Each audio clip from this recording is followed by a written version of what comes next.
Welcome to the third of a 5-part community town hall series to address a public health crisis, and that is the impact of violence on minority communities in the midst of the COVID-19 pandemic. And so tonight we're going to be focusing on violence here in Indianapolis. My name is Erica Pedroza, and I'm a public policy associate at the Indiana Minority Health Coalition. And we will be joined tonight, our town hall mayor and tonight's moderator is Hot 96.3's very own B Swift. And we're aware of his work as a DJ, but he's also very active in his community, advocating for social justice issues and trying to stop violence. And so I'm going to go ahead and turn it over to him so he can introduce our panelists.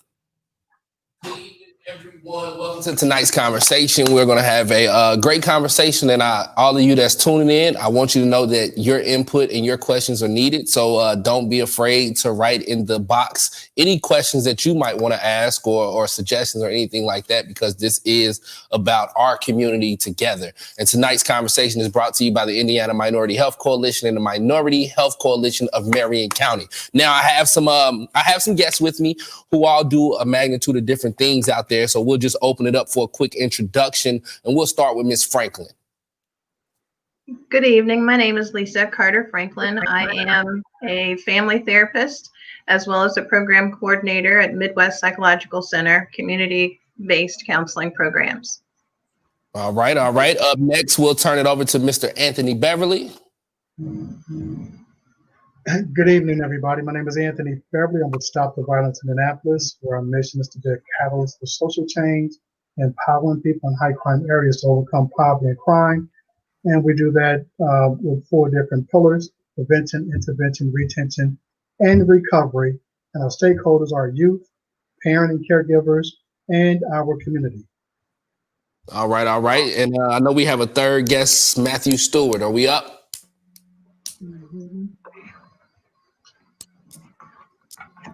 You there, Matthew? Can you hear me?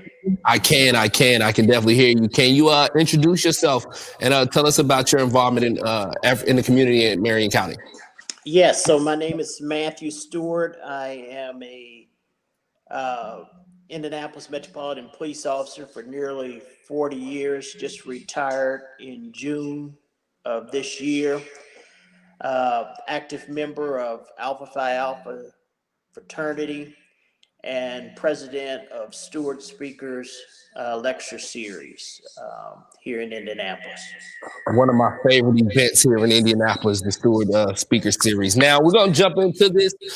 Again, these questions are directed to the entire panel, so if you all want to answer it, cool. If one person want to answer it, cool. But we're going to jump right in as we have seen the impact of our community. The very first question I want to ask you, what is the state of violence in Marion County as you currently see it? And do you believe there's been a noticeable change or increase during this COVID that has resulted in violence right here in Indianapolis and surrounding cities?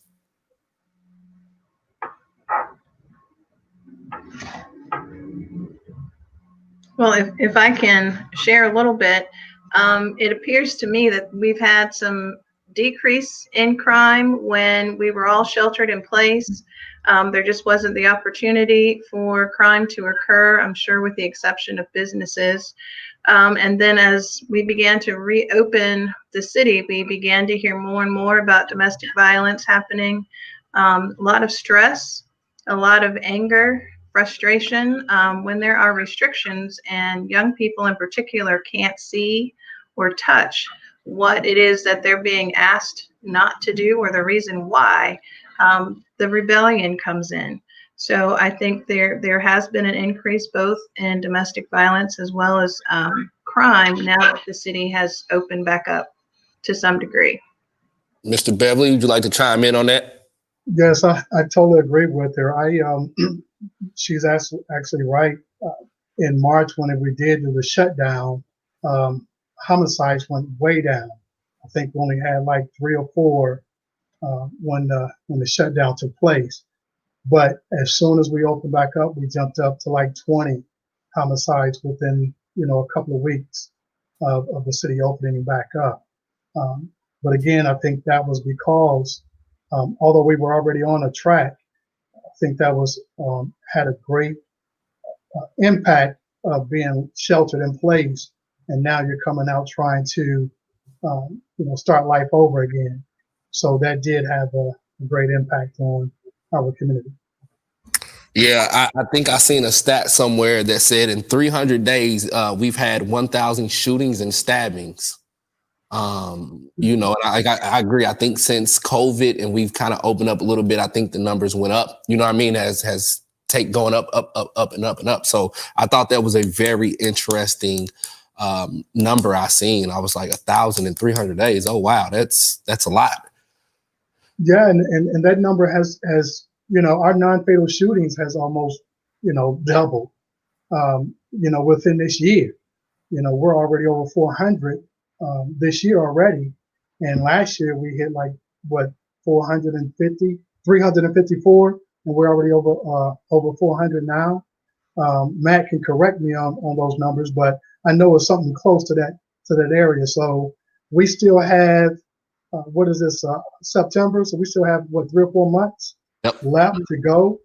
And then in our urban communities, we've already been living in pandemics on top of pandemics, and then we have COVID pandemic. So that has just increased the mental issues along with all the other issues that we've already been having in our community. Now, both you and Leesa touched on mental health challenges, and that's my next question.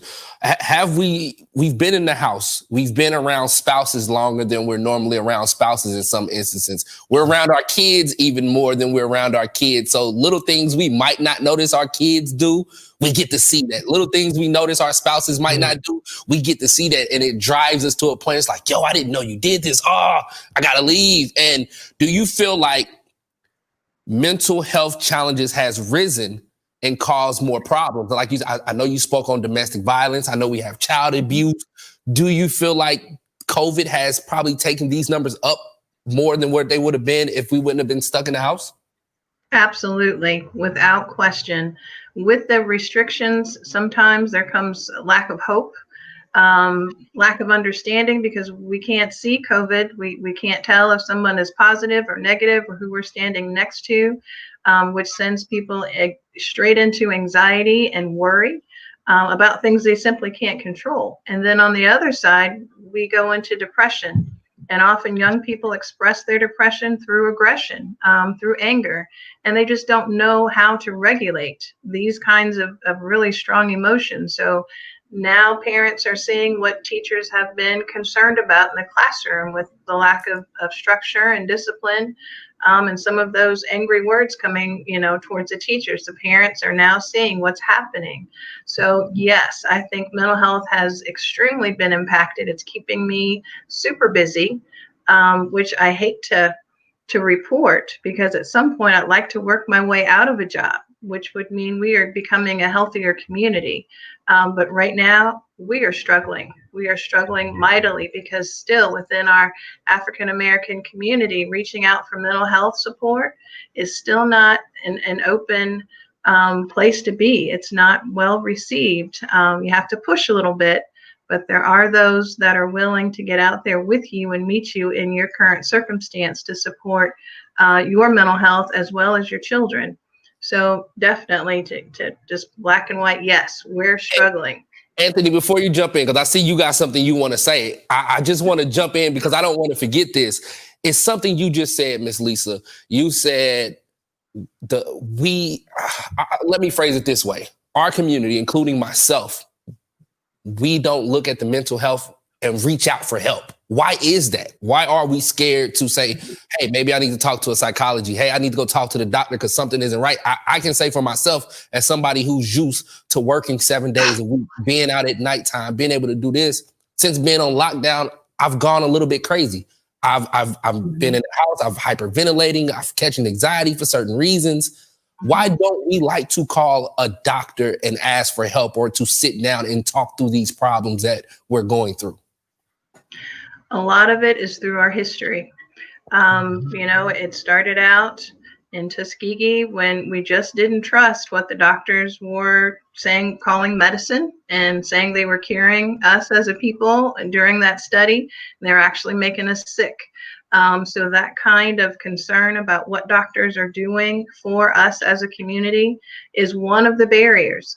The other barrier is we don't want to show weakness. We always have to do 120% better than our counterparts just to be equal. And so to show a weakness, that's not going to be beneficial if we're moving forward and striving for our own success. So, and that pride comes into play, as I was always told, and perhaps you were too. What's done in the house stays in the house, and it's kept private.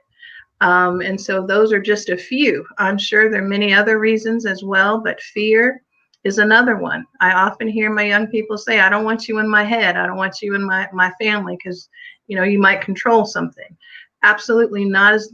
That's not the purpose. The purpose is to help you discover the best way for you to move forward in your life dealing with this current circumstance. But I would say fear in general, but a lot of pride and vulnerability. And we just can't afford to function, in a vulnerable place. Anything you want to know, Anthony? I would definitely agree with what Leesa has said. The only thing that I would add is not only the historical aspect of it, of being, look at what's happening with COVID right now. We got doctors and professionals that can't agree on, how to deal with this issue. Now, we understand that it's a pandemic and it's something that we haven't faced in this lifetime, but it has happened before. But the only other thing that I would add to what Leesa has said is the cost. We don't have the health care. We don't have all of these things in place that will allow us. And even if we do have a job that provides some level of health care, it cuts us off at some of the most needed areas in our mental health and other health challenges. No, I agree with that. Matt, welcome back to the program. Good to see you. Oh, thank you. All right. So, Matt, I'm glad you're back because, during this COVID time, we've seen a lot happen here in Indianapolis, and we've seen a lot happen all across the country, especially when we talk protesting with some of the things that's going on with the police brutality. And with you being a former police officer, I would love to ask you this question. As we have seen several protests lead to bring attention to police brutality right here in the U.S., what is your response to these protests, Matt? Well, it's I think it's Dr. Martin Luther King that said it best, that protest is the voice of the unheard. And, I certainly support, and I think that the protests are healthy in terms of making our voice heard in the community.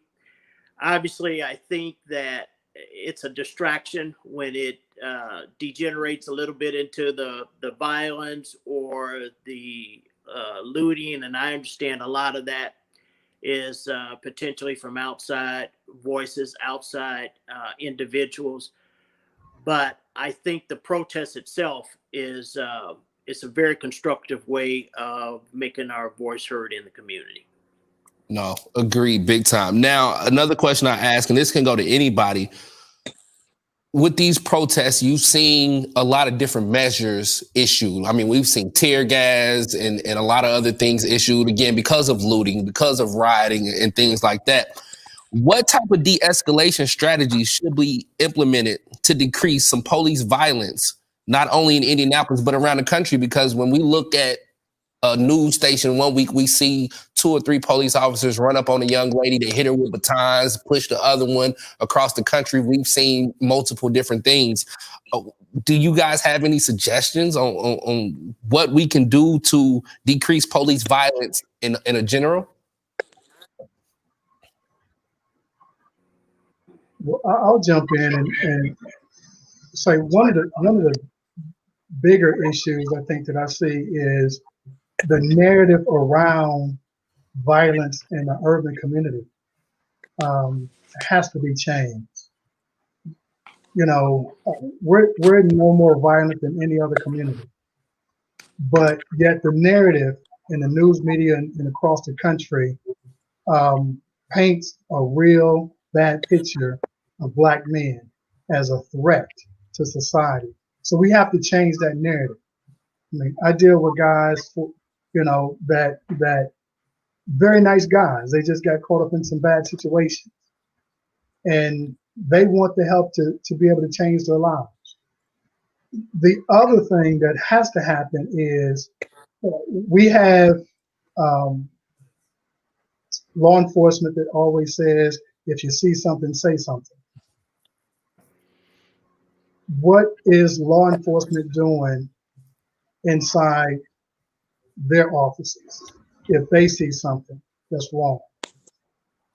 Are they saying anything? Are they calling it out?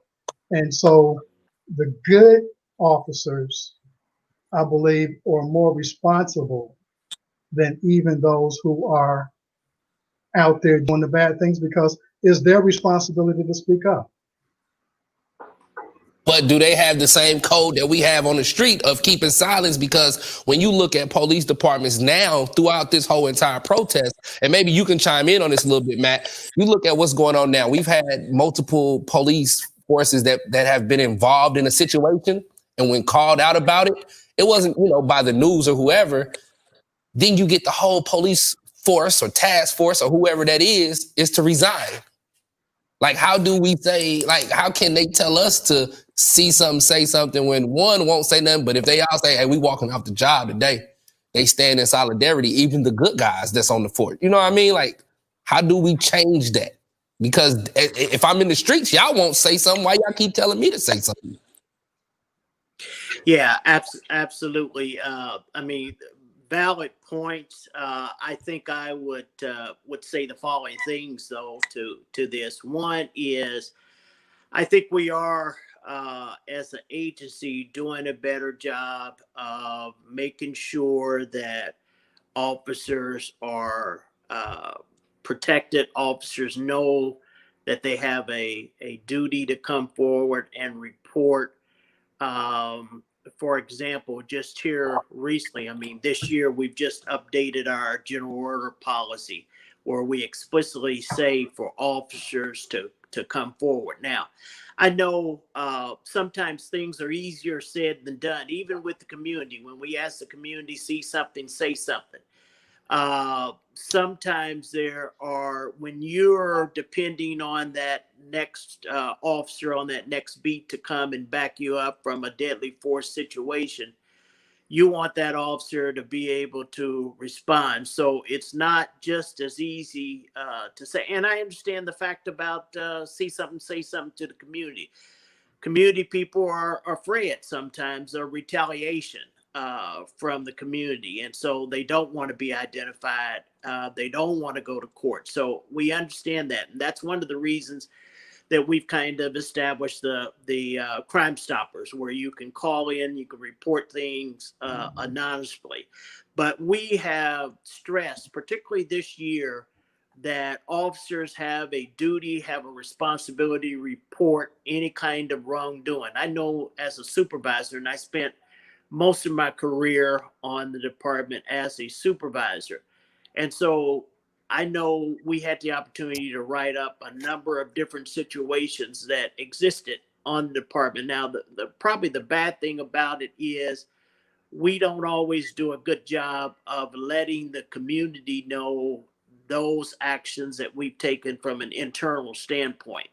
So we do discipline officers when there is wrongdoing that goes on, but the public may not always see or hear that action is being taken.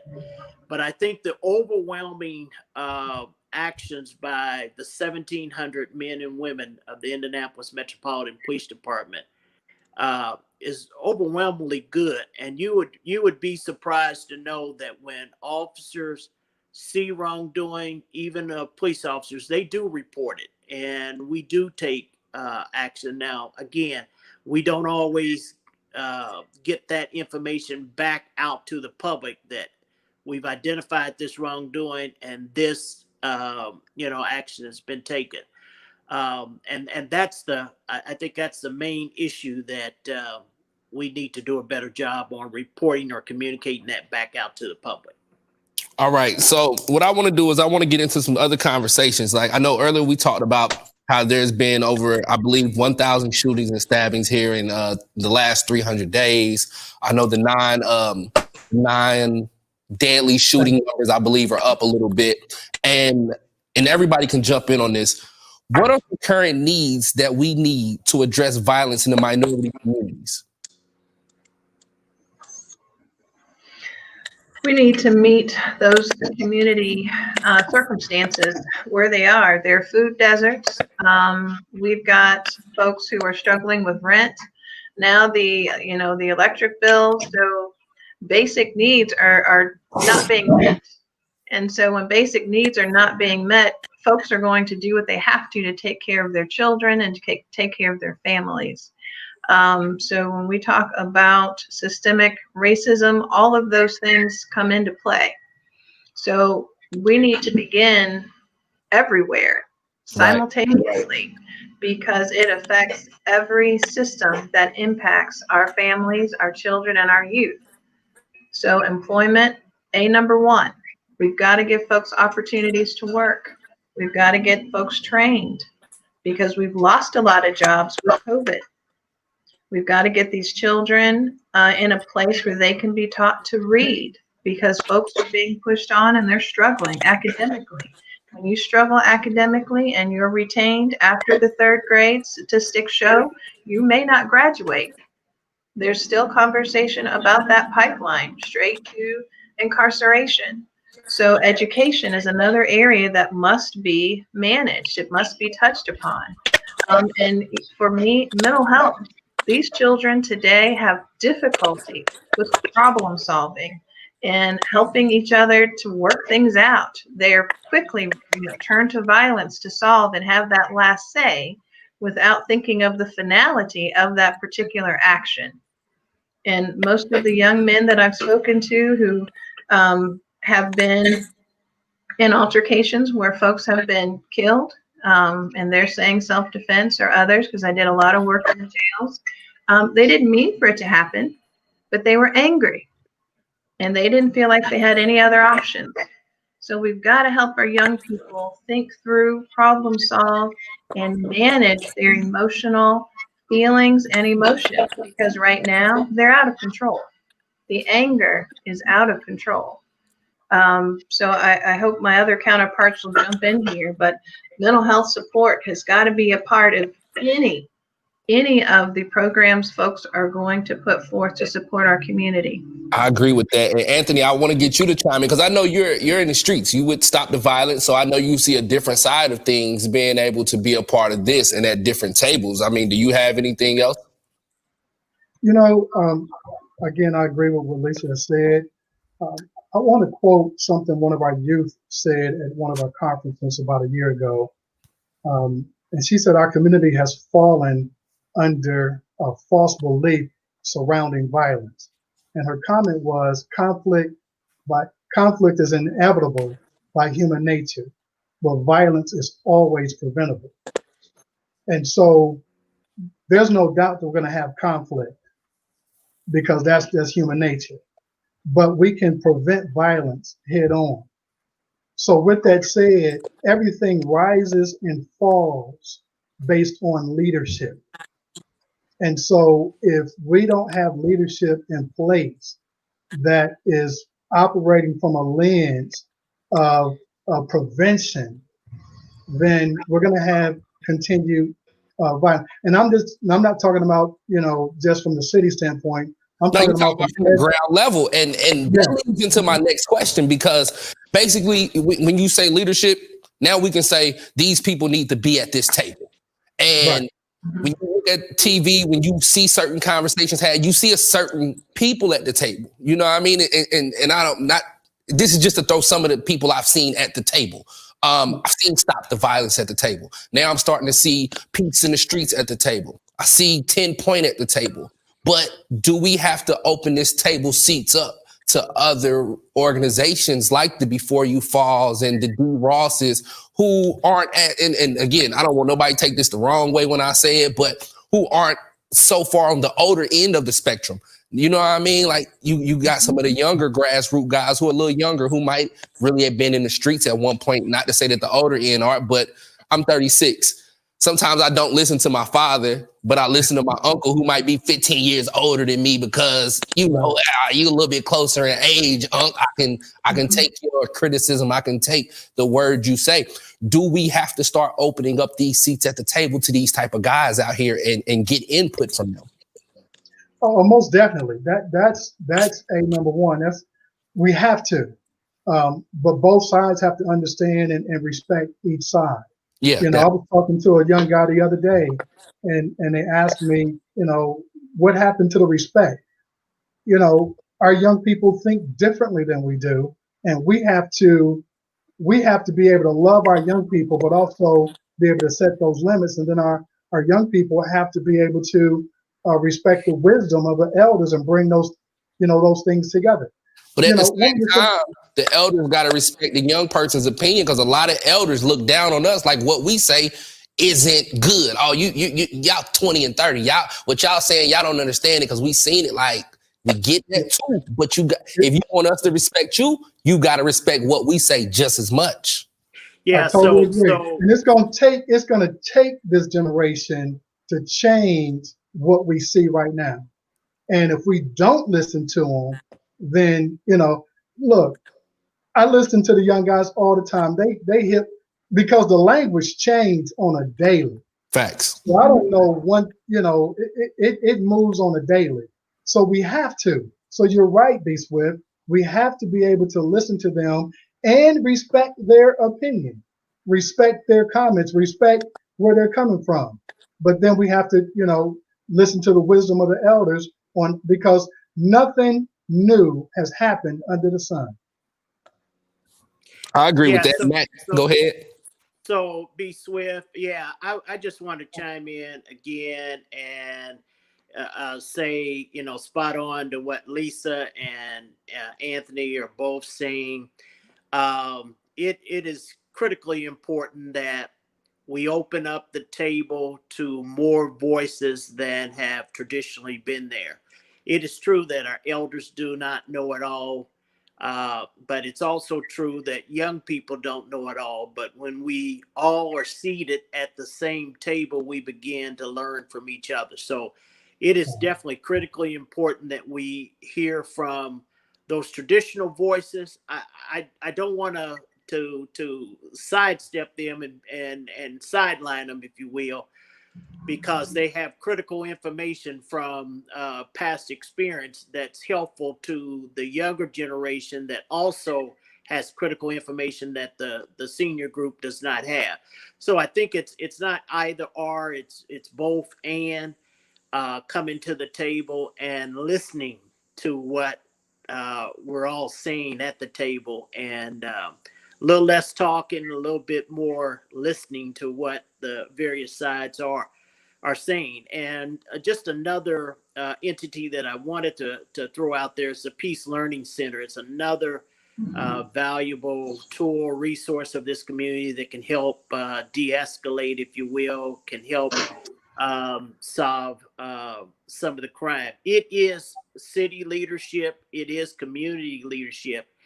And I'm more and more convinced, having spent 4 decades in the police department and all my life as a part of the community, because even when we take off that uniform, I'm going to the barbershop in our community, I'm going to the grocery store in our community, I go to New Liberty Missionary Baptist Church in the Black community. And so it's critically important for me at this juncture in my life to understand that the cavalry isn't coming. It is important for us as a community to get together and make sure everything I believe that's going on now is solvable by the village. The village, it is important for the village to step up. We should be directing city leadership as to what we think can best solve the problems of the community. It's not that it's our job to solve the the problem, but at the same point in time, the village has always stepped up and taken those critical steps necessary to make sure that our community is safe, and remembering that every person in the village is important. Every person in the village is important. Until we come to grips with that and the village starts holding each other accountable, I think we're going to still see a lot of what we're seeing. And I just wanted to, I know early on you talked about some of the trying to find out, get some bearings as to where we are. And I just wanted to say, so on criminal homicides, in terms of some of the data, criminal homicides, this time last year, we were at 95. As of September the 5th, so this is about 4 or 5 days old, but as of September the 5th, we had 130 criminal homicides. So we're up about 36%. On rapes, this time last year, we had 414. And now we're at 341, which is down about 18%. Robberies, last time this year, 1,628, and now we're at 1,382. So we're 15% down. So I just want to say, and the numbers goes on. So for aggravated assaults, and we know that for an aggravated assault, particularly involving gun violence, it's just a matter of bullet placement. So a little bit to the left, a little bit to the right, we've got a criminal homicide as opposed to an aggravated assault. So we have to start having those critical conversations in our churches, in our homes, in our village, if you will. And another entity that I'm a part of that I would like to see do more. They're doing a lot, but I would like to see more done in the area of the violence that's in our community, and that's the fraternities and sororities. They have a lot of influence, and so I would just like to see the Panelitic Council come together as a unit and become more involved in reducing the crime that's going on in terms of criminal homicides and aggravated assaults in our community. Yeah, I think everybody can step it up, you know, and I agree. I think a lot of the grassroots people could also step, you know, but I think they feel like, and some of them want a little bit more support from others on the outside. You know what I mean? I think it just helps it look a little better, and they're able to make that fight. Now, Miss Leesa, I want to come to you, and again, this is for everybody also. Mental health. We talked about being in the house, being just there. Like, I feel like I'm in jail with a lot more room, because I'm not in a 12 by 12 cell or a 10 by 10, however big it is. I got my old house that I can walk around. But during these times, do you believe there are adequate mental health services to effectively respond to mental health during the pandemic? Because we've seen certain things happen that we can't say, oh, this is violence driven. This is some of this is mentally driven. Do you feel like we have effectively responded to the mental health during the pandemic? The simple answer is no. Plain point blank. The mental health piece is huge, which is why it has to be at the table, not just folks with a lot of letters behind their names, but those folks who are actually going into the homes and working with families, working with children, and particularly reaching out to these young Black men, which is one of the areas I specialize in as well. We've got to have that seat at the table on multiple levels. The key is listening. So we can listen, but we also have to hear. And our young people know when we're being genuine and when we're not. And they will call you on it. The other thing, we as more mature folks have to be understanding to the different language. What used to be respectful has changed for our young people. So we've got to be a little bit more understanding. But the restrictions of staying in the home and needing to go out, needing to work, wondering if you're going to get a job, wondering if you can take care of your family, all those are stressors. And they also trigger something as relapse. So if you have been successful in maintaining your addictions, this COVID-19 can trigger that with the stress, the anxiety, the depression. So mental health has to be in everything that you do. I would love for a mental health person to go out on some of these runs with the police officers, because plain and simple, the police officers are not equipped to deal with folks who are in a psychotic moment. Perhaps they're having a PTSD moment or a past traumatic memory, or they could be using substances. And some of the things that folks are able to get a hold of today create behaviors like no other, in terms of strength, in terms of running down the street, not knowing where they are, breaking into the wrong home, thinking it's theirs. So mental health has to be key. It has to be key with drug addiction, relapse prevention, mental health support, medication support, guidance, and a variety of different therapies to address all of those areas. But this COVID really has taken the lid off.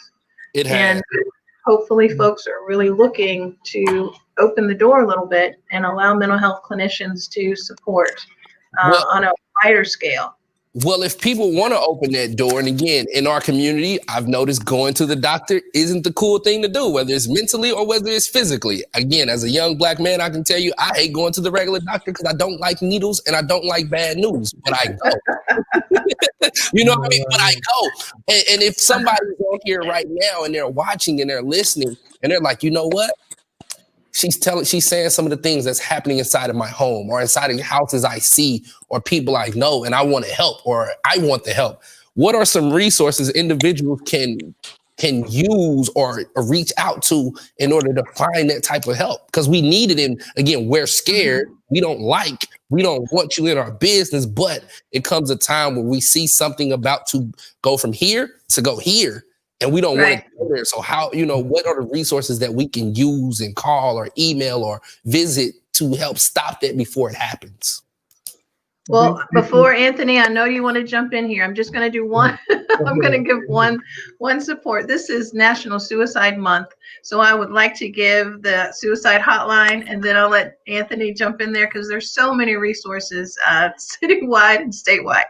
But that National Suicide Hotline for folks who are feeling stressed and depressed and having thoughts of taking themselves out of here, that number is 1-800-273-8255. You can reach out to someone on the phone who will guide you and provide support, as well as a host of resources. So I'll turn it over to Anthony. Yeah, a couple of things. One, my wife is president of NAMI here in Indianapolis local, which is National Alliance of Mental Illness. And we just did a partnership with the Juvenile Center, NAMI, and Stop the Violence in Indianapolis. And they have hosted multiple sessions around a lot of those same issues that you just talked about. As a matter of fact, those who completed got $400. But we don't want them to focus on that. But the same issues that you just talked about, this is happening in my home, but I can't talk about it. Right. Those sessions allowed them to open up. As a matter of fact, I just talked to one of the ladies that went through that, and she just poured her heart out about how that support system was very much needed for her, especially at this point in time. She went on and on and on about the facilitator of that session, and they're held virtually.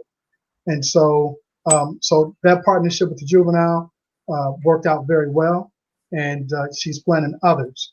That's one thing. The other thing is, Matt can probably speak to this a little bit better than I can, but I remember Catherine Cummings with IMPD pulled together the MCAT team. And the MCAT team was the ones that was called out on these mental illness, mental situations versus calling the police. As a matter of fact, I've had to call, and I can give you a story, but I won't do it here because it's real long, about our own family member that rented a car and drove all the way to Atlanta without her meds. And I had to call Catherine Cummings to help us through that process, including issues, challenges with our own son. So that MCAT team and that trained officer that helped us de-escalate a situation with our own son that took us 4 years to get him in the service, now he's with Aspire, has really helped us tremendously. So as we're building this new jail, we got to make sure that those services are in place and they're not removed from that piece, so people are not going to jail, being locked up and not getting the services that they need. So we got to make sure that that stays in place in this new $1 billion jail that we're building. Yeah, I would just hasten to say ditto to all that's been said, Leesa and Anthony.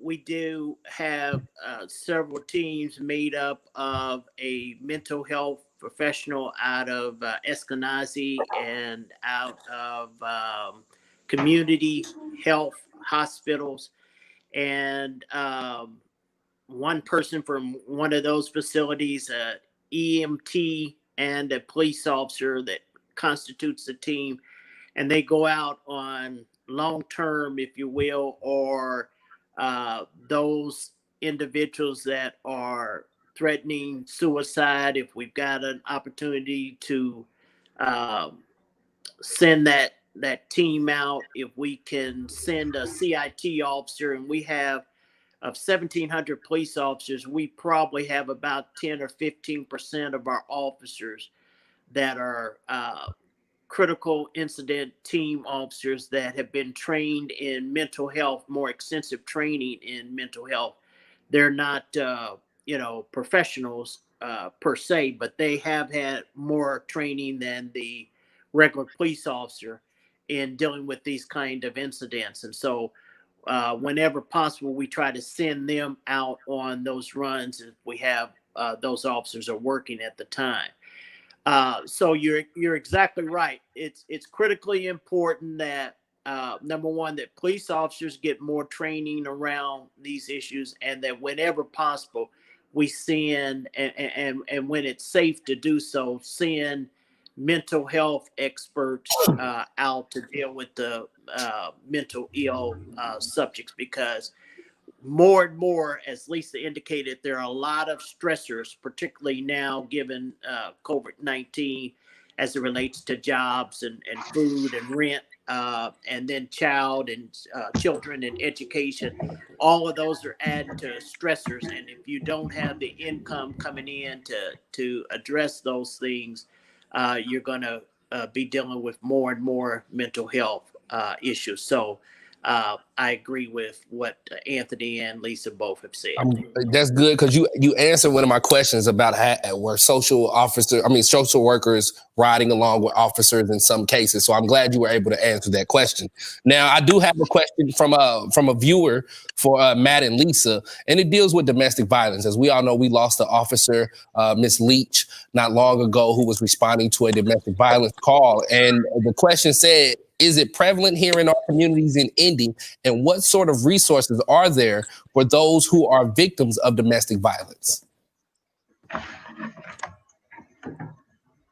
Yeah, so Leesa probably will have a little bit more detail, but we do have a number of centers here in Indianapolis, particularly the one that the police department works pretty closely with, the Julian Center for victims of domestic violence. And there are family centers. There are a number of different locations, and those are accessed by, calling 911. And then we will send either victim assistance out, or depending on the case, a police officer out. But we can make sure that victims are relocated, if that's the best option, relocated to those places that are safe for the individual. Sometimes we do other things, place them in a hotel setting if it's just a temporary type thing. But it is critically important that in these domestic violence situations, and we have seen an uptick as a result of the COVID-19. with that. And I'm glad, B. Swift, that you did mention that we did lose an officer, Brianna, earlier this year, again, as a direct result of domestic violence. So it's important that we do give more attention to that. Leesa? Mm-hmm.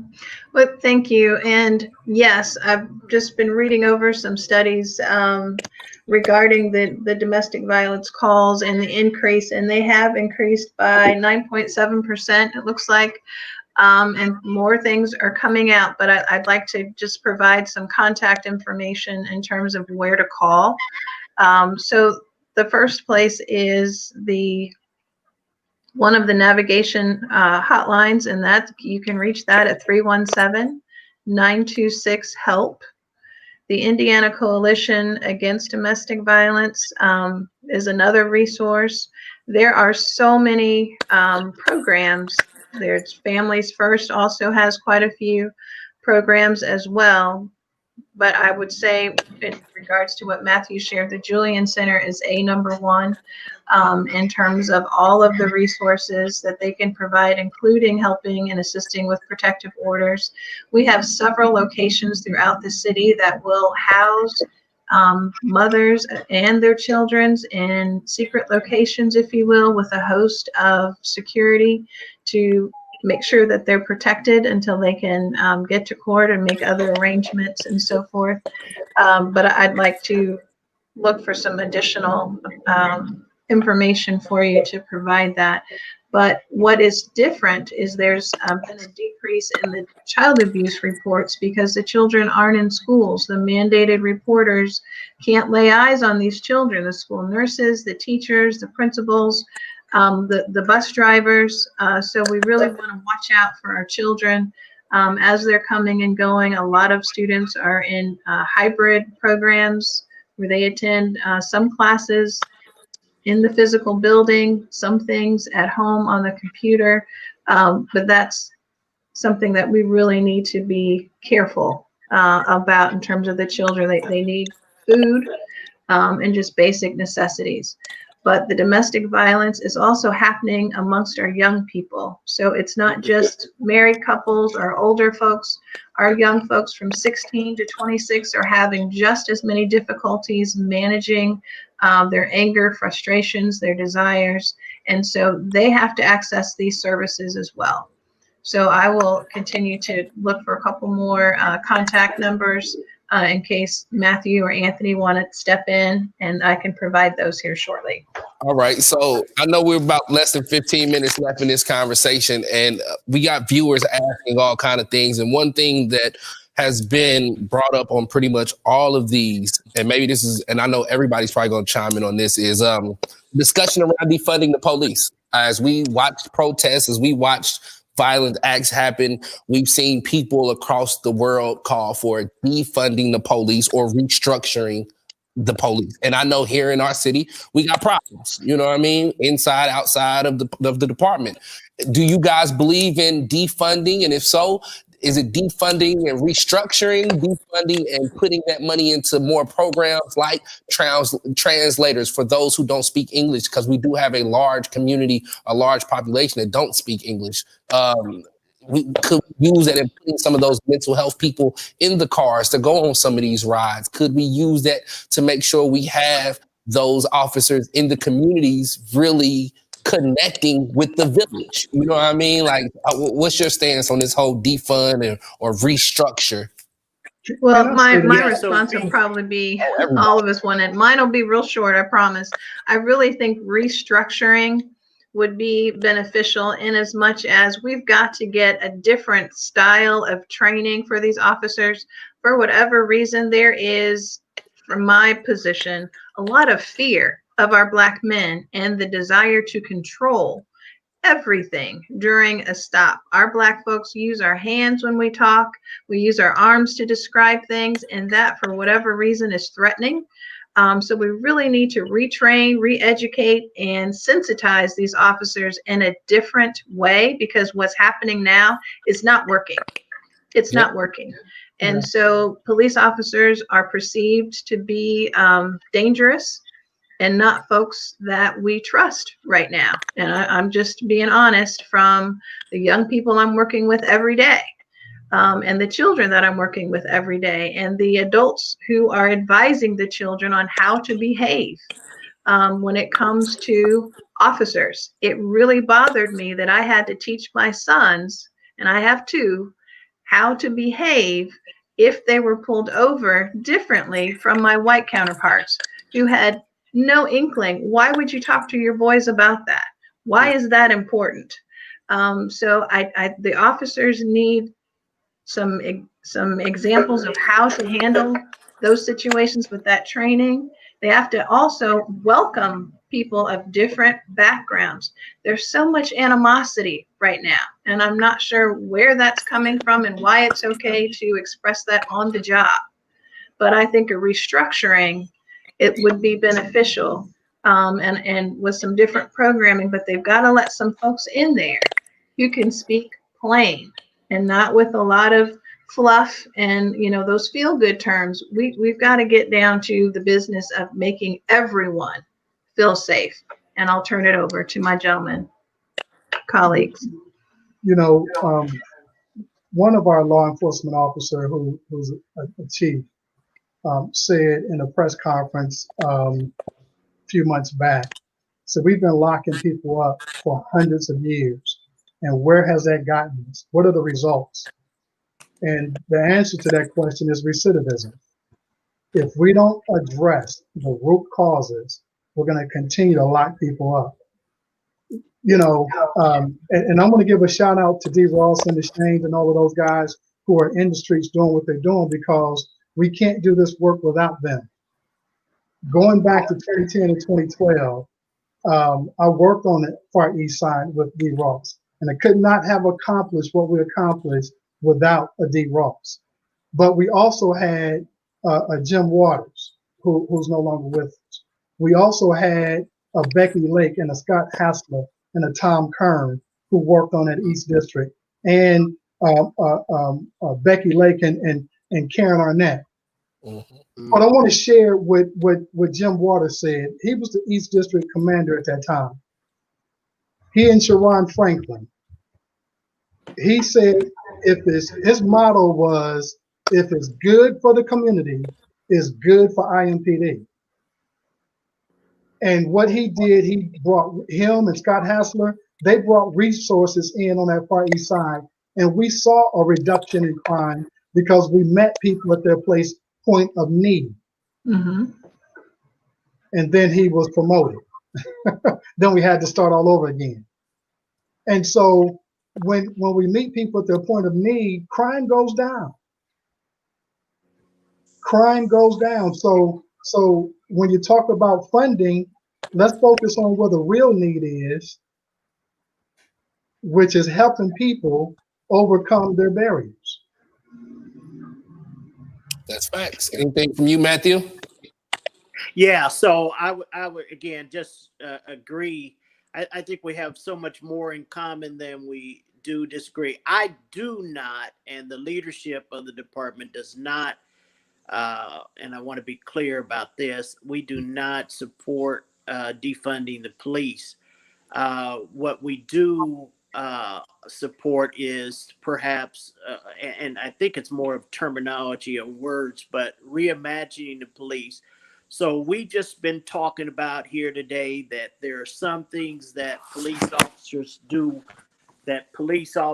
well. There are other things that we don't do so well. And so, for example, the mental health. So that could be outsourced. Making sure, even though the police department has a police athletic league and we have youth involved in that, perhaps, you know, some of those dollars too can be shared with the YMCA or the boys club, because we can't handle all the youth, but I think it's important for young people to see police officers, both white male officers and black male officers, white female officers and black female officers. So I think that it's a reimagining piece. We're also trying to make sure that police officers get out to the community more walking that beat. We just been spent a lot of time the end of last year and the first part of this year making smaller beats so that officers can get to know the individuals on their beat. Now, we were impacted by COVID-19, and that's kind of redirected a lot. But I would just say this. I know that when I was out on the street as a police officer, you know, I had a good rapport. I know with the community, people would send me information. They would come up and talk to me.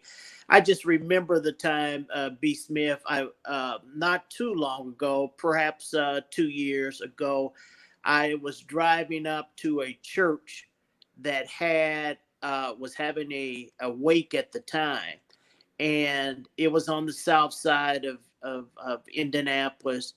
And as I started driving up, it was in the summertime. I had my windows down. There were people standing out on the parking lot, and I could hear somebody say, "Oh Lord, here comes the police." And somebody looked as I got a little closer, and even though I was in a marked police car, somebody there said, "Oh, that's not the police, that's Matt Steward."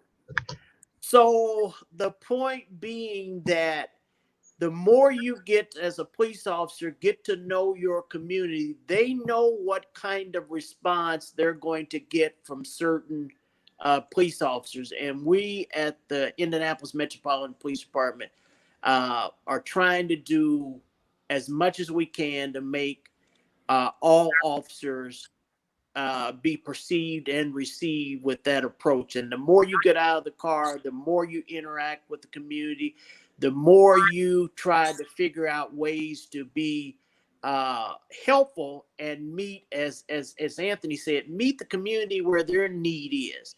The more you do that, the more often you are going to end with success and less conflict. But the converse is true too. The community has to reach out to the police department and has to uplift those interactions with the police that are positive. I know right now on the east side, police officers are handing out $10 gift cards as an act of random kindness to people that they just meet on the street in an effort to kind of to break the ice and start a conversation. So you start that conversation, and at the conclusion of that conversation, you hand out the $10 gift card, by the way, which was donated by a community business person. But those are the kinds of things that are needed to make sure that we have the kind of impact that both the police department and the community is looking for.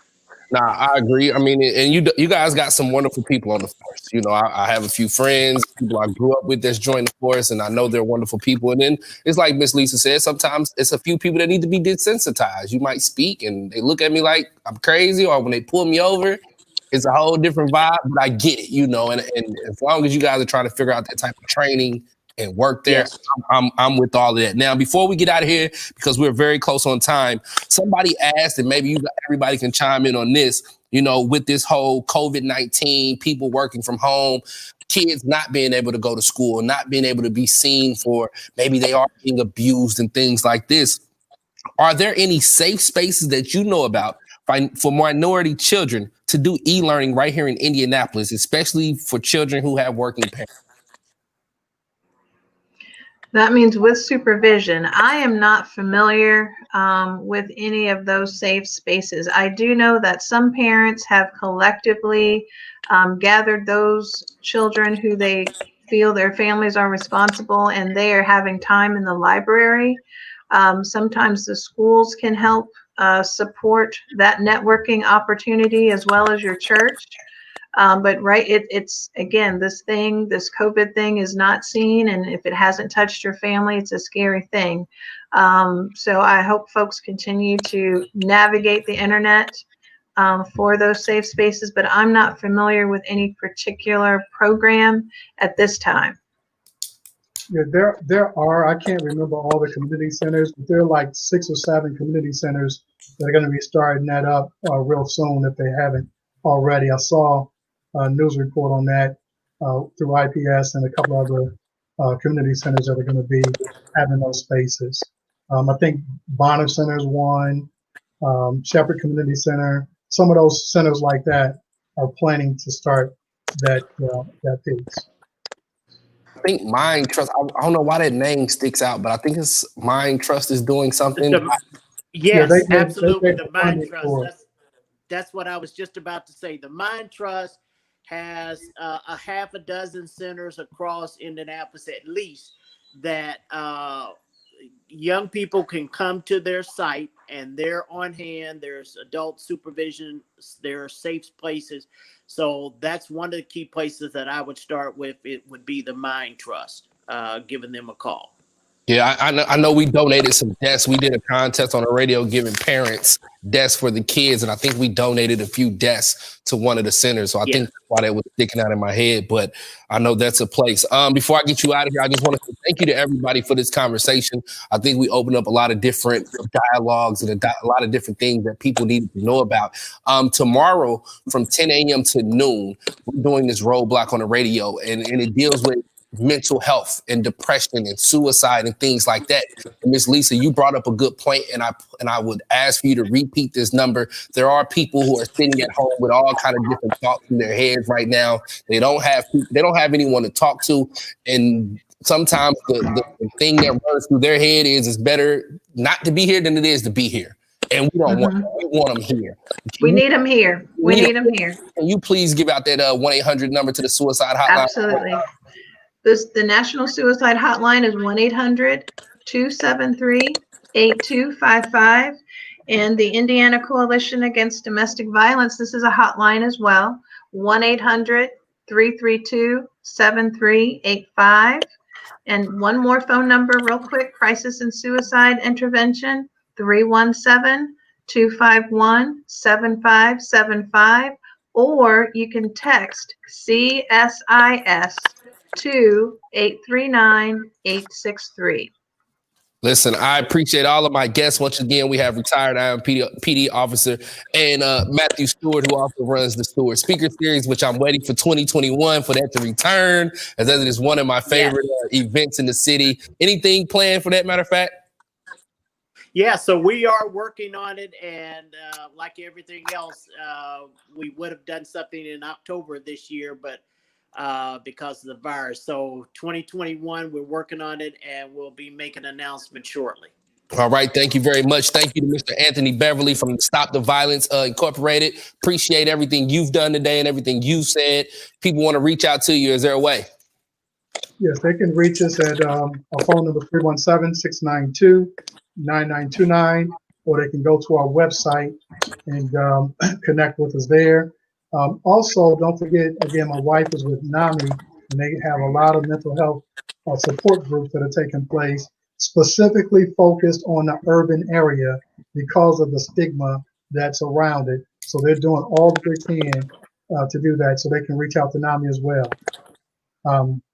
The last thing I would want to say, though, B. Swift, is again, focusing on the root causes go way beyond blaming parents. Facts. It goes a lot different than blaming parents. We got to get away from that and look at the real root causes. No, facts. And once again, thank you for everything. And last but not least, Leesa Franklin, child and family therapist, program coordinator of community-based counseling at Midwest Psychology Center. Anyway, people can get in contact with you if they need anything or any help. Absolutely. Please feel free to contact our office at 317-921-3936. This is Kinship Care Month. We do have a foster care program. We'd like to get you connected to continue to support our community. Thank you for having me. Once again, everybody, thank you for watching today. Again, I am B Swift from Hot 96.3. You can catch me every day, 3 to 7 p.m. live on your radio. This conversation is mandatory. It's a must, and that's why we're having this. This is the third of 5 conversations right here. Next week, we take it to the region, and we talk to that area about some things that's going up there. As we get ready to log off, I want you all to look in the comment section as we will feed you a link. We need you to click on that link and take that survey, as we need your input and everything else. So please take the time out, hit the link, fill out the questionnaires. And as you also do that, make sure you go like and follow the Indiana Minority Health Coalition's page and stay tuned to everything that's going on. Got a big luncheon coming up. Of course, it's going to be virtual, do with everything with COVID, but we would love for you to be a part of that and to stay connected. And once again, today's conversation is brought to you by the Indiana Minority Health Coalition and the Minority Health Coalition of Marion County. We thank you for everything, and please have a great evening. We'll see you next week for another conversation right here. Thank you. Thank you. Thank you.